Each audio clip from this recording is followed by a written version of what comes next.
Okay, just as an aside from training, let's look at an aspect of trad climbing that maybe some trad climbers haven't even thought relevant to themselves, and that's skyhooks. Now, we've used skyhooks for decades as an emergency unit, and they're not built for falling on, but they're built to take body weight. So if we got into trouble leading a pitch and there was some little edge that we could use, we could actually put the skyhook on the edge there, and as you can see, it's a bit wibbly wobbly and it could come off.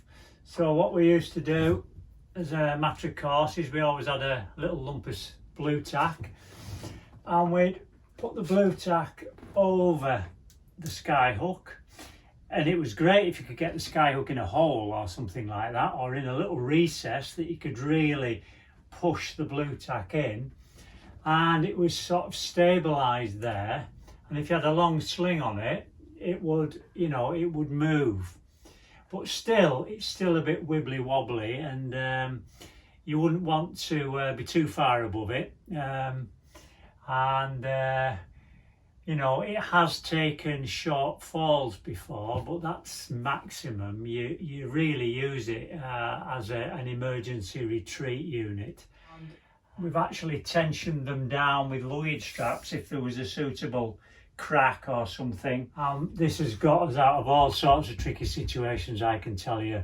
And if you're taking yourself out of your comfort zone, particularly if you're on site climbing, then it's always worth carrying a skyhook just in case, because it can get you out of a lot of trouble.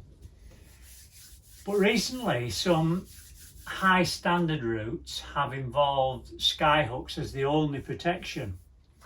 And what's happened there is that they've actually taken a third rope and they have tensioned the skyhook to the ground with the third rope, and sometimes it's the second man who tensions it for them.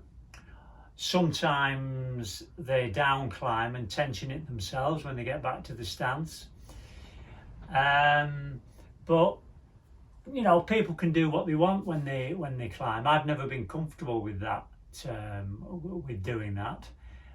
Maybe it's just the extra faff, I don't know, but I've always thought that if you put a runner in, it's you that should put the runner in, and you shouldn't be getting any help from any other source. And that's why we've always tried to stabilise our own skyhooks. The important thing is to have the long leash on it, the long sling on it, so that so the lead rope doesn't disturb it too much. But again, you're not going to be very far from it if you need it, because it's only an emergency.